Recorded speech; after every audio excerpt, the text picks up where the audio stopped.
வரஹ்மத்துல்லாஹி வபரகாத்துஹு. கண்ணியம் நிறைந்த இஸ்லாமிய சகோதரர்களே, தாய்மார்களே, அல்லாஹ்வை நம்பிய ஒருவர் எனக்கு இறையச்ச வேண்டாம் என்று யாராவது சொல்லுவாரா? மறுமையை நம்பிய ஒருவர் எனக்கு தக்குவா அதெல்லாம் வேண்டாம், அது மறுமையில் போய் பார்த்துக்கிடுவோம் அப்படின்னு சொல்லுவோமா? 5 நேரம் தொழாமல் இருக்கக்கூடிய ஒருவன் கூட எனக்கு ஏதாவது ஒரு விதத்தில் இறையச்சம் வராதா, தக்குவா வராதா, அதனால் அல்லாஹ்வுடைய அன்பை நான் பெற மாட்டானா என்ற அடிப்படையில் தான் எல்லாருமே ஏங்குவோம். அதில் இறையச்சம் இல்லாமலோ அல்ல இறையச்சம் கூடுதலாக குறைவாக இந்த நிலையில் இருப்போம், அது வேற விஷயம். ஆனால் எப்படி இருந்தாலும் இறையச்சத்தை விரும்பாத ஒரு மனிதரை, ஒரு ஈமான்தாரியை உலகத்தில் பார்க்க இயலாது. இறையச்சம் வேணும், கண்டிப்பாக அது ஏதாவது ஒரு விதத்தில் வேணும் என்று தான் எல்லாருமே விரும்புவோம். நபிகள் நாயகம் ஸல்லல்லாஹு அலைஹி வஸல்லம் அவர்கள் சொல்கிறார்கள், லா துசாஹிப் இல்லா மூமினா. ஒரு மனிதனுக்கு இறையச்சம் வர வேண்டும் என்றால், அல்லாஹ்வுடைய பயம் அவனுடைய உள்ளத்தில் வர வேண்டும் என்றால் அதற்கு சில வழிமுறைகளை இஸ்லாம் சொல்லுது. அந்த வழிமுறைகளில் முதல் மிக முக்கியமான வழிமுறை என்னவென்றால், ஒரு மனிதன் அவனுடைய தோழனாக, நண்பனாக ஒரு மூமினை தான் எடுத்துக்கொள்ள வேண்டும். திருமதியிலே இந்த ஹதீஸில் இடம்பெறுகிறது, லா துசாஹிப் இல்லா மூமினன். ஒரு மனிதன் மூமினை தவிர வேறு யாரையும் நீ நண்பனாக எடுக்காத. உனக்கு தோழன் வேண்டுமா, நல்ல மூமினா நீ எடுத்துக்க. உனக்கு ஒரு நட்பு வேணுமா, நல்ல ஒரு ஆளை நீ எடுத்துக்க. எதுக்கு இஸ்லாம் இதை சொல்லுது? ஏன் இதை இஸ்லாம் பர்டிகுலராக இப்படி சொல்லணும்? நபி அவர்கள் இப்படி சொல்வதற்கு உண்டான அடிப்படை காரணம் என்ன? உலகத்தில் எந்த தீமை நடந்தாலும் அல்லது எந்த தவறை ஒரு மனிதன் செய்வதாக இருந்தாலும் அந்த தவறு அவன் பிறக்கும் போதே செஞ்சுட்டு வர்றது கிடையாது, பிறக்கும் போதே படிச்சுட்டு வர்றதுலாம் கிடையாது. ஒருத்தன் திருடுகிறான் என்றால் அவன் பிறக்கும் போதே திருட்டு தொழிலை அதனுடைய தாயுடைய வயிற்றில் படிச்சுக்கிட்டா வாரான். பிட்பாக்கெட் அடிக்கணும், உம்மாவுடைய வயிற்றிலே உட்கார்ந்துக்கிட்டு எப்படி பிட்பாக்கெட் அடிக்கிறது அப்படின்னு அவன் படிச்சுக்கிட்டா வாரான், அல்லது உம்மாவுடைய வயிற்றை கிழிச்சுக்கிட்டு வாரானா? இந்த படிப்பை யாரும் படிக்கிறது இல்லை. ஒருத்தன் குடிகாரனா இருக்கிறான், அவன் வருவதற்கு முன்னாலேயே, பிறக்கிறதுக்கு முன்னாலேயே அந்த குடியை எங்கேயாவது படிச்சுட்டு வந்தானா? எங்கேயுமே படிக்கிறது இல்லை. அப்ப இது போன்ற தவறுகள் உலகத்தில் இன்னைக்கு நடக்குது, செய்கிறார்கள். எங்கிருந்து செய்கிறார்கள்? அவர்களுக்கு வஹி வரல. அல்லாஹ் அங்கிருந்து வானத்தில் இருந்து நீ இன்னைக்கு 1 லிட்டர் சாராயம் குடிக்கணும் அப்படியா வஹி அனுப்பிட்டான்? அப்படி எந்த வஹி வரதில்லை. அல்லாஹ் யாருக்கு இப்படி செய்தி சொல்றதும் இல்லை. அப்ப எந்த அடிப்படையில் இந்த தவறை செய்கிறான் என்றால், அவனுடைய சூழல். முதல்ல ஒருத்தன் பீடி குடிக்கவே தெரியாது, பீடி மஸ்தான் கூட சேர்ந்துட்டா இவனும் பீடி குடிச்சிருவான். ஒருத்தனுக்கு தண்ணி அடிக்கணும்னா தண்ணினா என்ன, போதைனா என்னன்னே தெரியாது, போதை பழக்கம் உள்ள ஒருவனோடு இவன் சேர்ந்துட்டான் அப்படின்னா அவனுக்கு அந்த பழக்கம் ஒட்டிக்கிறது. இது உலகத்தில் சர்வசாதாரணமாக பார்க்குறோம். அதுக்கு தான் இஸ்லாம் சொல்லுது, நீ நல்லவனாகணும் அப்படின்னு சொன்னா முதல்ல நல்லவனை நீ முதல்ல தேர்ந்தெடு. உன் பக்கத்தில் உள்ள நல்லவனா இருக்கிறானா, உன் எதிர்த்த வீட்டுக்காரன் நல்லவனா இருக்கிறானா, நீ நட்பு பாராட்டுகிறிய அவன் நல்லவனா இருக்கிறானா, உன் சூழல், உன்னுடைய சுற்றுப்புறம், உன்னுடைய பழக்க வழக்கம், உன்னுடைய அண்டை வீட்டுக்காரன், அடுத்த வீட்டுக்காரன், இவர்கள் எல்லாருமே எப்படி இருக்கிறாங்க அதை நீ பாரு. அவர்களில் யார் மூமினா இருக்கிறானோ அவனோடு உன்னுடைய நட்பனை ஏற்படுத்திக்க. மூமினி இல்லாம ஒரு தருதலையா இருக்கிறான் என்றால், மூமினி இல்லாம தொழாதவனா ஒருத்தன் இருக்கிறான்னா நம்முடைய நிலை என்ன ஆகும்? நம்முடைய நிலை அதோ கதிதான். தொழக்கூடிய ஒரு ஆளோட சேர்ந்து பாருங்களேன், கரெக்டா நாம தொழுவோம். தொழுகை இல்லாத ஒரு ஆளோட சேர்ந்து பாருங்களேன், தொழக்கூடிய நாமளும் தொழுகை இல்லாத காபிரா மாறி போயிருவோம். யதார்த்தமா இல்லையா? ஒரு கரெக்டா ஒரு ஆளு சுபு தொழுவார்னு வைங்க, அவர் இருந்தார் என்று சொன்னால் நாம எப்படிப்பட்ட என்ன நிலையில இருந்தாலும் எழுப்பி விட்டுறாரு, எந்திரி சுபு தொழுகு, தூங்க நேரம் ஆச்சு அப்படிம்பாரு. நம்ம சேரக்கூடிய ஆளு சுபுகும் கிடையாது, லோரும் கிடையாது, அசரும் கிடையாது, எல்லா மாதிரி இருக்கிறான்னு வச்சுக்கிடுங்க. நாம தொழாம இருந்தாலும் அவர் எழுப்புவாரா? சரிதான், நம்ம கோச்சிக்கு வந்துட்டான், ரொம்ப சந்தோஷம். என்கடா அவன் எழுப்பிடுவான்னு பார்த்துட்டே இருந்தேன். காலையில் 5 மணிக்கு எழுப்பி விட்டு இந்த குளிரில் ஒலி செய்ய வச்சிருவானு பார்த்தேன். நல்லா தூங்குறானே, தூங்கட்டும். 1 நாள், 2ஆம் நாள், 3 நாள், மொத்தத்தில் ஒன்றுமே இல்லாமல் எல்லாமே ஹலாக் ஆயிரும். அப்போ இஸ்லாம் அதுக்கு அடிப்படையாக சொல்லுது, உனக்கு இறையச்சம் வேண்டும் என்றால் முதல்ல இறையச்சம் உள்ள, தொழுகை உள்ள, பண்பாடு உள்ள, நல்ல இஸ்லாமிய கலாச்சாரம் உள்ள அவர்களோடு உன்னுடைய பழக்க வழக்கத்தை நீ வைத்துக்கொள். அதற்கு பின்னால அடுத்த விஷயத்தை பார்த்துக்க. இதுல திருக்குர்ஆன்ல அல்லாஹ் அப்படியே சொல்லுகிறான், அல் மூமினூன வல் மூமினாத் பாதுஹும் அவுலியா பாத். யமுரூன பில் மாரூஃப் வ யன்ஹவுன அனில் முன்கர். அல்லாஹ் குர்ஆனிலே சொல்கிறான், மூமினான ஆண்களும் மூமினான பெண்களும் அவர்கள் ஒருவருக்கொருவர் நண்பர்கள், தோழர்கள். எந்த அடிப்படையில் தோழர்கள்? நான் மூமின், நீ மூமின், ரெண்டு பேரும் தோழன் இப்படின்னு. அதுக்கு அல்லாஹ் ஒரு இலக்கணத்தை சொல்லி காட்டுகிறான். என்ன இலக்கணம், என்ன வரையறை அல்லாஹ் சொல்கிறான் என்றால், யமுரூன பில் மாரூஃபி வ யன்ஹவுன அனில் முன்கர். அவர்கள் நன்மையை ஏவுவார்கள், தீமையை தடுப்பார்கள். யாரு? மூமினான ஆணும் மூமினான பெண்ணும், அல்லது ஆண்கள் மூமினான ஆண்களும் இன்னொரு மூமினான ஆணும், இவங்க ரெண்டு பேரும் நட்பா இருந்தால் இவனிடத்தில் ஏற்படுகின்ற தவறை அவன் சுட்டி காட்டுவான், அவனிடத்தில் ஏற்படுகின்ற தவறை இவன் சுட்டி காட்டுவான். இவனிடத்தில் ஒரு நன்மை குறையும் என்றால் அவன் இந்த நன்மையை செய்ய என்பான், அவனிடத்தில் ஒரு நன்மை குறையும் என்றால் இவன் செய்யும்பா. இதுதானப்பா இலக்கணம். எதுக்கு? நட்புக்கு இலக்கணம் இதுதான். உனக்கு இறையச்சம் வேணும்னா இந்த ஆட்களோடு நீ சேரு, கழுசடைகளோடு சேராத, தொழுகை இல்லாதவனோடு சேராத, எவன் திருடுகிறானோ அவனோடு சேராத, எவன் தண்ணி அடிக்கிறானோ அவனோடு சேராத, எவன் விபச்சாரம் பண்றானோ அவனோடு சேராத, எவன் சைட் அடிக்கிறானோ அவனோடு சேராத, எவன் தீமையே தன்னுடைய தொழிலாக அவன் செய்கிறானோ அவனோடு நீ சேராத, எவன் நன்மையை வளர்க்கிறானோ, எவன் நன்மையின்பால் ஓடோடி செல்கிறானோ, எவன் பாங்கு சொன்னோன பள்ளிவாசலுக்கு ஓடோடி வருகிறானோ, எவன் தர்மத்தை அதிகமாக செய்யணும் நினைக்கிறானோ, எவன் நோன்பு வைக்க நினைக்கிறானோ, எவன் இது போன்ற ஹஜ்ஜி உம்ராக்களை செய்ய வேண்டும் என்று இறைவனுக்காக வேண்டி பாடுபட வேண்டும் என்று நினைக்கிறானோ அவனோடு உன் நட்பை வச்சு பாரு, உன்னுடைய இறையச்சம் கூடும். இறையச்சம் வந்து வானத்திலிருந்து வகையால வராது, அல்லது எந்த கடையிலையும் வாங்கவும் முடியாது. அப்ப இறையச்சம் வருவதற்கு இஸ்லாம் சொல்லக்கூடிய முதல் வழி, உன்னுடைய சூழலை நீ நல்லா வச்சுக்க, உன்னுடைய சுற்றுப்புறத்தை நீ நல்லா வச்சுக்க, உன்னுடைய நண்பர்களை நல்ல நண்பனை நீ தேர்ந்தெடுத்துக்க, உனக்கு இறையச்சம் வரும். அவன் இந்த நன்மையை சொல்லுவான், தீமையை தடுப்பான். நம்ம மனுஷன் தானே, எந்த மனுஷனாக இருந்தாலும் ஏதாவது ஒரு விதத்தில் தவறு செய்யத்தான் செய்வோம். தவறு செய்யாம எந்த மனுஷனும் இருக்க இயலாது. அப்ப அந்த அடிப்படையில் நாம ஒரு தவறு செய்கிறோம் என்றால் நண்பன் சுட்டி காட்டுவான், ஏன்டா இந்த தப்பு செய்யற அப்படின்னு சுட்டி காட்டுவான், அதுல இருந்து விலகிக்கலாம்.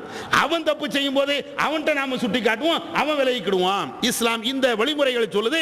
நபிகள் நாயகம் ஸல்லல்லாஹு அலைஹி வஸல்லம் அவங்க சொல்றாங்க, அத்தீனு அன்-நஸீஹா. முஸ்லிம்ல இந்த செய்தி இடம்பெறுகிறது. நபி அவர்கள் சொல்லுகிறார்கள், அத்தீனு அன்-நஸீஹா, மார்க்கம் என்பதை நலம் நாடுவதுதான். எவ்வளவு அற்புதமான வார்த்தை நீங்க பாருங்களேன். முஸ்லிம்ல இந்த ஹதீஸுடைய விளக்க உரைகளை நீங்க எடுத்து பார்த்தீங்கன்னா அதில் பல்வேறு அறிஞர்கள் சொல்லக்கூடிய ஒன்னே ஒன்று என்னன்னா, மார்க்க சட்டத்தை அல்லது இஸ்லாத்தினுடைய சிறப்பை இந்த ஒரு வார்த்தையை வச்சு மணிக்கணக்கில் பேசலாம் அப்படிங்கிறாங்க. எவ்வளோ விதமான கருத்துக்களையும் இந்த வார்த்தைக்கு சொல்லலாம். அத்தீனு அன்-நஸீஹா, மார்க்கம் என்பது நலம் நாடுவதுதான். என்னது? சஹாபாக்கள் கேட்குறாங்க, லிமன் யா ரசூலல்லாஹ், யாருக்கு நலம் நாடுவது? லில்லாஹி, அல்லாஹ்வுக்கும், வலி ரசூலி, அவனுடைய தூதருக்கும், வ ஆமத்துல் மூமினீன், மூமின்களுக்கும், வ ஆமத்துன் நாஸ், அனைத்து மக்களுக்கும் நலம் நாடு. எவ்வளவு அற்புதமான வார்த்தை பாருங்களேன். ரசூலுல்லாஹ் சொல்றாங்க, மார்க்கம் என்பது, இஸ்லாம் என்பது அது ஒரு நலம் நாடுவதுதான், உபதேசம் செய்வதுதான். அல்லாஹ்வுக்கு போய் உபதேசம் செய்ய முடியாது. அல்லாஹ்வுக்கு போய் எப்படி உபதேசம் பண்ணுவது? அல்லாஹ்வுக்கு உபதேசம் கிடையாது. அல்லாஹ்வுக்கு போய் நீங்க என்ன நலம் நாடுவது அப்படின்னு கேட்டா அதுக்கு விளக்குறையில எழுதுறாங்க, அல்லாஹ்வுக்கு நலம் நாடுவது என்றால் அல்லாஹ்வுக்கு இணை வைக்காம இருக்கணும். அல்லாஹ் எதை சொன்னானோ அதை செயல்படுத்தணும். அல்லாஹ்வுடைய ஏவலை நாம முறையாக கடைபிடிக்கணும். இதுக்கு தான் அல்லாஹ்வுடைய நலம் நாடுவது, அல்லாஹ்வுக்கு உபதேசம் செய்வதுன்னா இதுதான் அர்த்தம். ரசூலுல்லாஹ்வுக்கு உபதேசம், ரசூலுல்லாஹ்வுக்கு நலம் நாடுவது அப்படின்னா என்ன? ரசூலுல்லாஹ்வுக்கு வந்து அவங்களுடைய கட்டளைகளை ஏற்று நடக்கிறது. ரசூலுல்லாஹ்வுக்கே போய் மார்க்கத்தை சொல்லணும் அப்படின்னு அர்த்தம் இல்லை. அல்லாஹ்வுடைய தூதர் மார்க்கத்தை சொல்வார்கள், அந்த மார்க்கத்தை அப்படியே பின்பற்றி நடக்கணும். அதே போன்று ஒவ்வொரு மூமினுக்கும் நீ உபதேசம் செய்யி, ஒவ்வொரு மூமினுக்கும் நீ நலனை நாடு. நலன் நாடுவதில் மிக சிறந்தது என்ன? அவன் நரகத்துக்கு போகாம காப்பாற்றுவதுதான். ஒருத்தனுக்கு வந்து ஒருத்தன் இன்னொருத்தனுடைய நலனில் அக்கறைன்னா எதுல அக்கறை? எல்லாருமே எதுல அக்கறை கொள்ளுவோம்? நம்முடைய அண்ணனா இருக்கிறானா அவனுக்கு வீடு இல்லை, வீடு எப்படியா வாங்கி கொடுக்கணுமே, இப்படி அக்கறை கொள்வோம். நம்முடைய தம்பியா இருக்கிறான், ஆடை இல்லை, ட்ரெஸ் இல்லையா, ஒரு ட்ரெஸ்ஸை வாங்கி கொடுப்போம், இதுல அக்கறை கொள்வோம். நம்முடைய அக்கா தங்கச்சி சாப்பாட்டுக்கு வழி இல்லாம இருக்கிறா, அவளுக்கு ஏதாவது கொடுப்போமே, கொஞ்சம் காசை கொடுப்போமே, அதுல அக்கறை கொள்வோம். இஸ்லாம் வந்து எதுல அக்கறை கொள்ள சொல்லுதுன்னா, எப்ப அவனுக்கு காசை கொடுப்பதை விட, பணத்தை கொடுப்பதை விட, ட்ரெஸ்ஸை கொடுப்பதை விட அவனுக்கு உபதேசத்தை கொடு. எந்த உபதேசம்? மறுமையில சொர்க்கம் நரகம் ஒண்ணு இருக்குது. உலகத்துல நீ தப்பு பண்ண அந்த நரகத்துல அல்லாஹ் தள்ளிடுவான். உலகத்துல நீ இணை வைத்தால் அல்லாஹ் அங்கே உன்னை நரகத்துல படுபாடாத குழியில நிரந்தரமாக தள்ளிடுவான். அந்த உபதேசத்தை பண்ணு, உன் உம்மாவுக்கு பண்ணு, உன் வாப்பாவுக்கு பண்ணு, உன்னுடைய அண்ணன் தம்பிக்கு பண்ணு. இதுதான் ஒரு மூமின் இன்னொரு ஆளுக்கு நலம் நாடுவதிலே சிறந்த நலம். அதுக்காண்டி காசு கொடுக்க வேண்டாம், பணம் கொடுக்க வேண்டாம், Dress கொடுக்க வேண்டாம் இஸ்லாம் சொல்லல. அதையும் கூட அதை விட சிறந்தது என்னன்னு கேட்டா நரகத்தில் இருந்து அவர்களை காப்பது. இதுதான் அப்ப இந்த அடிப்படையில் இஸ்லாம் சொல்லுது. அப்ப இந்த ஹதீஸும் எதை நமக்கு வலியுறுத்துகிறது என்றால், ஒரு மூமினை பிடிச்சிருந்தா அவன் நம்ம மேல நல்ல நாடுவான். மூமினை பிடிச்சாதான். ஒரு காபிரையோ ஒரு அநியாயக்காரனை பிடிச்சா அவன் எப்படி அநியாயம் செய்யறானோ அதே வழிக்கு நம்மளையும் எடுத்துட்டு போயிடுவான். மூமினா இருந்தா என்ன செய்வான்? எப்பா நம்ம சொர்க்கத்துக்கு போறோம்ல, நம்முடைய தோழனும் சொர்க்கத்துக்கு போகணும். அவன் நினைப்பு வருமா இல்லையா? நாம கரெக்டா தொழுதமா இல்லையா, அவனும் தொழணும். நாம தர்மம் கொடுத்தமா இல்லையா, அவனும் தர்மம் கொடுக்கணும். நாம ஒரு நன்மையை எடுக்கிறோமா இல்லையா, அதே மாதிரி நன்மை அவனுக்கும் கிடைக்கணும். எவ்வளவு அற்புதமான ஒரு வார்த்தைகளை, எவ்வளவு அழகான ஒரு செய்திகளை இஸ்லாம் இந்த ஹதீஸ் சொல்லுது. இதே அடிப்படையில் சஹாபாக்குடைய வாழ்க்கையை நீங்க பாருங்க. நாமெல்லாம் இஸ்லாத்தில் வந்து வரலாறுகளை படிக்கும்போது ரொம்ப உணர்ச்சி வசப்படுறோம். எப்படி இப்படி ஒரு சஹாபி இருக்க முடியுமா? இப்படி எல்லாம் ஒரு நபி தோழர் இருக்க முடியுமா? இவ்வளவு இறையச்சமா? இன்னைக்கு அதை கற்பனை கூட செஞ்சு பார்க்க முடியலையே. கேள்விப்படுறோமா இல்லையா? ஆச்சரியமான எத்தனையோ செய்திகள். உதாரணத்துக்கு ஒன்று சொல்றேன். நபிகள் நாயகம் நம்மெல்லாம் கேள்விப்பட்ட ஒரு செய்தி. நபிகள் நாயகம் ஸல்லல்லாஹு அலைஹி வஸல்லம் அவர்கள் போர்ல இருக்கிறாங்க, போர் களத்தில் இருக்கிறாங்க. அப்பொழுது ஒரு நபி தோழர் வருகிறார். அல்லாஹ்வின் தூதரே, இன் குத்தில்து, நான் இந்த போர்க்களத்திலே கொல்லப்படுவேன் என்றால் நான் சொர்க்கத்தில் இருப்பேனா கேட்கிறாங்க நபி தோழர். நான் இந்த போர்க்களத்தில் கலந்து கொண்டிருக்கிறேன், எதிரிகளை வீழ்த்துவதற்கு தான் நான் வந்திருக்கிறேன். இந்த போர்க்களத்தில் நான் கொல்லப்பட்டா எனக்கு சொர்க்கம் கிடைக்குமா? அப்ப ரசூலுல்லாஹ் சொல்றாங்க, ஆமா அன்த ஃபில் ஜன்னா, நீ இந்த போர்க்களத்தில் கொல்லப்பட்டு ஷஹீதாக ஆக்கப்படுவாய் என்றால் உனக்கு சொர்க்கம் தான். உடனே அந்த நபி தோழர் தன்னுடைய கையில் இருக்கக்கூடிய பேரித்தம்பழத்தை சாப்பிட்டு கொண்டு இருந்த அந்த பேரிச்சம்பழத்தை தூக்கி எறிஞ்சிட்டு, இந்த பேரித்தம்பழத்தை சாப்பிடக்கூடிய அளவிற்கு உலகத்தில் நான் வாழ்வேன் என்றால் அதுதான் என்னுடைய வாழ்நாளையே மிகப்பெரிய வாழ்நாளா இருக்கும். எனவே எனக்கு அந்த நேரம் கூட தேவையில்லை அப்படின்னு சொல்லி பேரித்தம்பழத்தை தூக்கி எறிந்து விட்டு அந்த போர்க்களத்தில் குதித்து பல எதிரிகளை வெட்டி வீழ்த்தி அவரும் ஷஹீதாக ஆனார்கள் என்ற இந்த செய்தியை புகார்ல பார்க்கிறோமா இல்லையா? முஸ்லீம் என்ற ஹதீஸ் கிரந்தங்கள்ல இந்த செய்தியை பார்க்கிறோமா இல்லையா? எப்படி இது சாத்தியம்?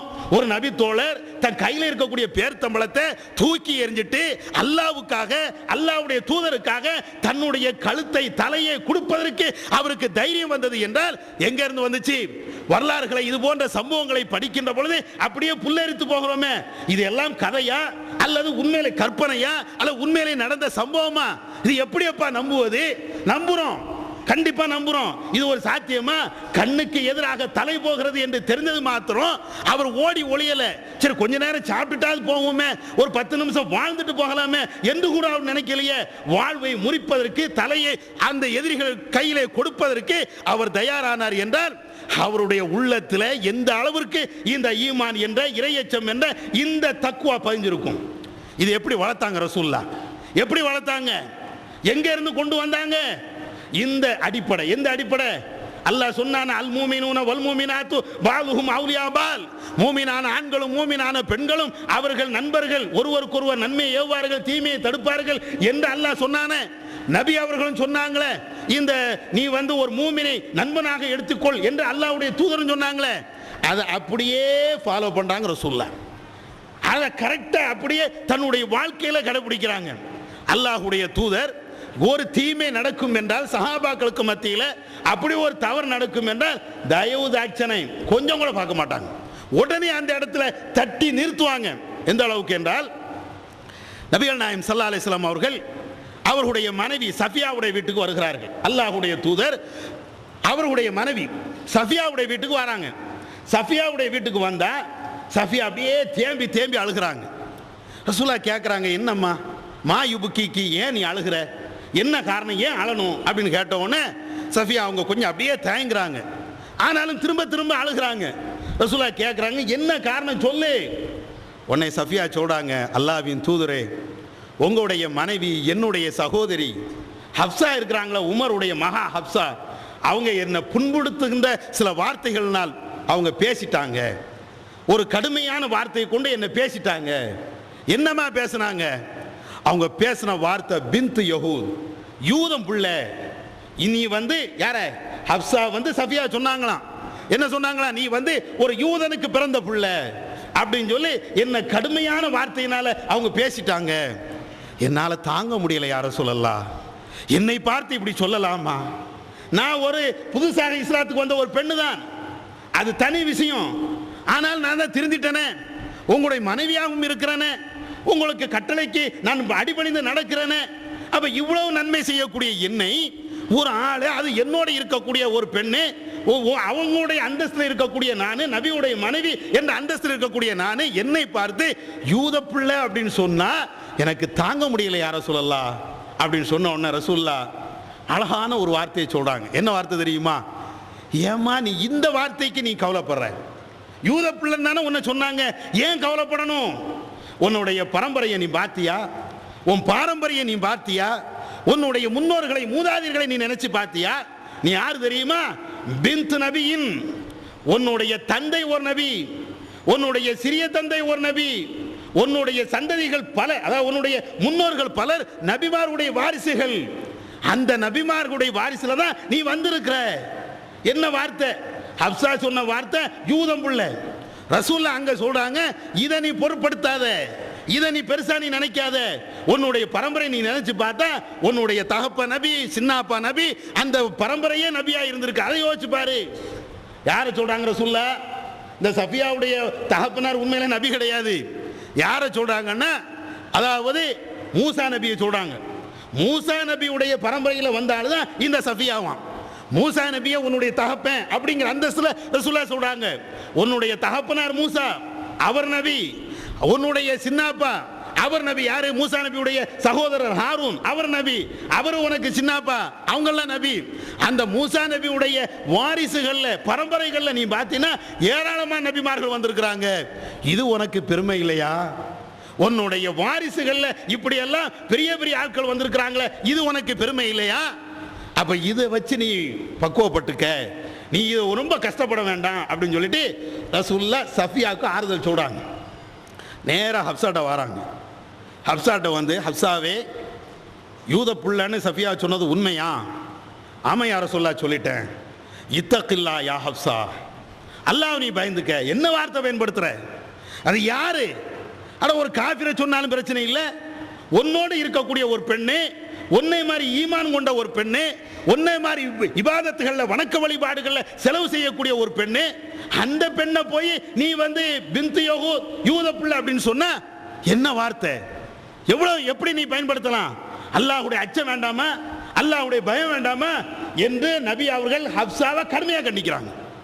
இதுல இன்னொரு செய்தியும் பார்க்கணும். நாமள இறையச்சம் உள்ள ரசூலாவை இருந்ததுனால ரெண்டு மனைவிக்கு மத்தியில் இருந்த அந்த தகராறை, பிரச்சனையை அல்லாஹ்வுடைய தூதர் நாசுக்காக சொல்லி ஒரு ஆளை பாராட்டி ஒரு ஆள் செய்த தப்பை மண்டையில குட்டி, நீ செஞ்சது தப்பு, அவங்க கரெக்டாக நடந்தாங்க அப்படிங்கிற மாதிரி கரெக்டாக பேலன்ஸ் பண்ணி போய் ரெண்டு வரையும் இறையச்சத்தின் பால் இழுக்கிறாங்க. நம்மளா இருந்தா ரெண்டு பேருக்கும் சண்டை, இவனுக்கும் அவனுக்கும் சண்டை. என்ன செய்வோம்? நம்மள்கிட்ட பிரச்சனை வருது. அவன் கூட ஏன்டா நீ சாரத ஒன்று, அவன் எப்படிலாம் சொன்னான் தெரியுமா? கிறுக்கன்னா முட்டாள்னா அப்படி சொன்னா இப்படி சொன்னா இருக்கக்கூடிய அந்த பகைமையை கூட்டி போ போ போ. ரெண்டு பேரும் நாளைக்கு ரோட்டில் கடந்து உருளுவான், அவன் மாறி மாறி வெட்டுவான். ஆமாம், அந்த ரெண்டு பேர்ட்டையும் சொல்லி பார்த்தேன், எவனும் கேட்கல அப்படின்னு இவன் நைஸாக ஒதுங்கிடுவான். ரசூலா அதுவும் குடும்ப பிரச்சனையாக இருந்தால், நண்பர்களுக்குள்ள பிரச்சனையாக இருந்தால் சாதாரணமாக போயிடும். குடும்ப பிரச்சனையாக இருந்தால் எப்படி இருக்கும்? ஒரு ஆளுக்கு ரெண்டு மனைவி, ரெண்டு மனைவிகளும் இதை மாதிரி ஹப்சாவும் சஃபியாவும் நடந்த மாதிரி நடந்து நம்மள்ட்ட பிரச்சனை வந்தால் எப்படி இருக்கும்? அருவாதான், வெட்டுத்தான், மாறி மாறி. ரசூலா அந்த போக்குக்கெல்லாம் போகல. ஏன் அப்படி போகல அப்படின்னா, அந்த ரெண்டு பேருமே ஹப்சாவும் சரி சஃபியாவும் சரி இறையச்சவாதிகள். அவங்க சேர்ந்து இருக்கக்கூடிய கணவனும் இறையச்சவாதி, இறையச்சத்தை போதிக்கக்கூடிய ஒரு ஆள். அப்ப அவர்களுக்கு மத்தியில் பிரச்சனை வந்தோடனே அதை எப்படி சரி பண்ண முடியுமோ அப்படி அழகா சரி பண்றாங்க. இதுதான மூமினுடைய வேலை. ஒரு மூமினுடைய வேலை இப்படி இருந்தா யார் தப்பு செய்வா? ஹப்சா சொன்ன அந்த வார்த்தை இனிமேல் வருமா? பின்து யஹூத் ஏதோ ஒரு கோபத்தில் ஏதோ ஒரு ஆத்திரத்தில் சொல்லியிருக்கலாம் யூத பிள்ளைன்னு, இனிமேல் வார்த்தை வருமா? ஏதாவது எங்கேயாவது பேசுவாங்களா? இல்லையா? ஏன் ரசூலுல்லாஹ் உடனே அங்கே அல்லாஹ் பயந்துக்க, இறையச்சம் வேணும், ஏன் இறையச்சம் இல்லாத ஒரு வார்த்தையை பயன்படுத்துற அப்படின்னு கண்டிக்கிறாங்களே. அப்துல்லாஹ் இப்னு ஜாஃபர் எங்க கூடிய ஒரு நபி தோழர், இவர்களும் நபி அவர்களும் கொஞ்சம் தூரத்தில் அப்படியே வாகனத்தில் போய்கிட்டே இருக்கிறாங்க. ரசூலுல்லாஹ் கேட்குறாங்க, ஜாஃபர் அப்துல்லாவே நான் கொஞ்சம் வெளியில் போகணும், கொஞ்சம் என் தேவை சிறுநீர் இந்த மாதிரி தேவையை கழிக்கிறதுக்கு கொஞ்சம் வெளியே போகணும் அப்படிங்கிறாங்க. ரெண்டு பேருமே வாகனத்தை விட்டு கீழே இறங்கி அல்லாஹ் ஒரு அப்துல்லா இப்னு ஜாஃபர் வந்து வாகனத்துக்கு பக்கத்தில் இருந்துடுறாங்க. நபி அவர்கள் பக்கத்தில் ஏதாவது தோட்டம் இருக்குதா, கொஞ்சம் ஒதுக்குப்புறமான இடம் இருக்குதா அப்படின்னு சொல்லி அவங்க போய் பார்க்குறாங்க. போனாச்சுன்னா உள்ள தோட்டத்துக்குள்ளே போயிடுறாங்க. தோட்டத்துக்குள்ளே போய் பார்த்தாச்சுன்னா ஒரு இடத்துல போய் சிறுநீர் கழிக்கலாம் என்ற நிலையில் இருக்கும்போது ஒரு மரத்தில் ஒரு ஒட்டகம் கட்டப்பட்டிருக்கிற ரசூலா பார்க்குறாங்க. அந்த ஒட்டகத்துடைய வயிறு ஒட்டி போய் அந்த ஒட்டகத்தினுடைய வயிற்றையும் அந்த மரத்தோடு சேர்த்து அப்படியே இழுத்து பிடிச்சி கட்டி வச்சிருக்கிறாங்க. சில ஆடு மாடுகளை கட்டி போடுவோம், எப்படி கட்டி போடுவோம்னா ஒரு கயிறு நீளமாக போட்டு அதை அப்படியே சுற்றி வர்ற மாதிரி கட்டி போட்டிருப்போம். இங்கே வந்து எப்படின்னா ஒட்டகத்தை அங்கே இங்கே நகல விடாமல் அதனுடைய முதுகோடி வயிற்றோடி அந்த மரத்தோடு சேர்த்து மொத்தமாக இப்படி சேர்த்து கட்டி போட்டுருக்குறாங்க. ரசூலா பார்க்குறாங்க, என்னப்பா இது? ஜாஃபர் அப்துல்லா பின் ஜாஃபர் கூப்பிடுறாங்க, அப்துல்லா பின் ஜாஃபர் வாங்க அங்கே வாங்க, இது என்ன யாருடைய தோட்டம்? அன்சாரி, ஒரு அன்சாரி தோழருடைய தோட்டம் தான். இது யாருடைய ஒட்டகம்? அவருடைய ஒட்டகம் தான். இப்போ ஏப்பா இவ்வளோ கொடுமை பண்ணுறாங்க? முதல்ல அவரை கூட்டு வா அப்படின்னோடனே அப்துல்லா பின் ஜாஃபர் அந்த அன்சாரி தோழரை கூப்பிட்டு வாராங்க. கூப்பிட்டு வந்தான மாஹாதா, என்னப்பா இது, என்ன விஷயம்? இந்த ஒட்டகத்தை நீ பயப்பட வேண்டாமா? அலா தத்தகில்லாஹ அல் பஹீமா, இந்த பஹீமாவை அல் அஜமியா, வாய் பேச முடியாத இந்த கால்நடை விஷயத்தில் நீ அல்லாஹ் பயந்துக்கிட வேண்டாமா? அதை அவிழ்த்து விட்டு இருந்தால் அதற்கு உண்டான உணவை அது தேடிக்கொள்ளும், அதற்கு உண்டான தண்ணீரை அது எடுத்துக்கொள்ளும். நீ பேசாம அது அங்கே இங்கே நகல முடியாத அளவுக்கு கெட்டி போட்டிருக்கிறியே, உன்ட்ட என்ன இறையச்சை இருக்குது? இந்த கால்நடை விஷயத்துல, வாயில்லா ஜீவன விஷயத்துல உனக்கு வந்து ஒரு இறையச்சம் இல்லை அப்படின்னு சொல்லி அல்லாஹ்வுடைய தூதர் கடுமையாக கண்டிக்கிறாங்க. உடனே அந்த தோழர், ஆமா சரிதான், தப்பு தான், நான் இனிமேல் செய்ய மாட்டேன் அப்படின்னு அந்த ஒட்டகத்தை அவிழ்த்து விட்டதாக இந்த செய்தியும் திருமதி போன்ற கிதாபுகளை பார்க்கலாம். அப்ப எதுக்கு சொல்ல வரோம்னா, ஒரு நட்பு இப்படி இருந்தா தான் நான் என்ன தப்பு செஞ்சாலும் அவன் சுட்டி காட்டுவான். நட்பு இப்படி இல்லைன்னு வைங்களேன், இந்த மாதிரி நட்பு இல்லைன்னு சொன்னா நாம என்ன தப்பு செஞ்சாலும் அது நியாயமாகத்தான் படும். எவ்வளவு பெரிய அநியாயம் பண்ணட்டுமே, ஒருத்தனை கொலையே பண்ணட்டுமே, ஆமா ஆமா ஊர்ல இல்லாத கொலையா அப்படின்னு ஆகி போயிடும். கொலை செஞ்சது கூட பெரிய தப்பு இல்லாமல் ஆயிரும். வரதட்சணை வளர்வுக்கு என்ன காரணம் நீங்க நினைக்கிறீங்க? அந்த வரதட்சணை வாங்கக்கூடிய கோஷ்டி எல்லாம் பாருங்களேன், ஒரு சைடா போய் ஒதுங்கிடும். ஒரு சைடா ஒதுங்கின உடனே ஆமா அவன் வாங்கினானே, இவன் வாங்கினானே, அவன் செஞ்சானே, இவன் செஞ்சானே, அது எல்லாம் நியாயம், தப்புன்னு கூட தெரியாது. அதே மாதிரி வரதட்சணை வாங்காத ஆளை பாருங்களேன், அவன் வாங்கினா என்ன, நீ வாங்கின, நீ ஏன்டா வாங்கின, நீ ஏன்டா போய் சாப்பிட்ட கேட்குறமா இல்லையா?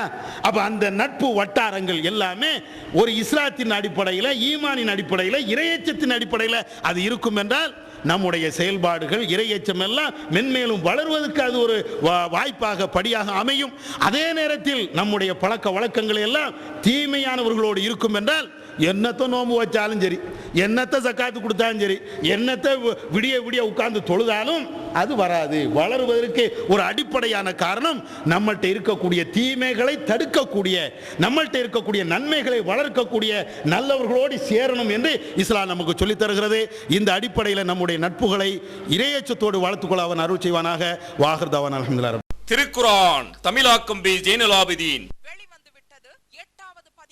அனைவருக்கும் புரியும் எளிய நடை, தேவைப்படும் வசனங்களுக்கு தெளிவான விளக்கங்கள், கலை சொற்களின் விளக்கங்கள், திருக்குரான் எவ்வாறு அருளப்பட்டது, எவ்வாறு தொகுக்கப்பட்டது என்பது குறித்து முழுமையான விளக்கம், நபிகள் நாயகம் ஸல்லல்லாஹு அலைஹி வஸல்லம் காலம் முதல் இன்று வரை குர்ஆன் பாதுகாக்கப்பட்ட வரலாறு, திருக்குரான் இறைவனின் வார்த்தைகள் என்பதற்கான அடுக்கடுக்கான ஆதாரங்கள், முந்தைய பதிப்புகளை விட மெருகூட்டப்பட்ட செய்திகள், கூடுதலான பக்கங்கள், அழகிய வடிவமைப்பு, உயர்தரமான பைண்டிங், விலை ரூபாய் 300 மட்டுமே. வெளியீடு மூன் பப்ளிகேஷன், நம்பர் 83/3, முதல் மாடி, மூர்தரு, மண்ணடி, சென்னை 1. போன் 65690810.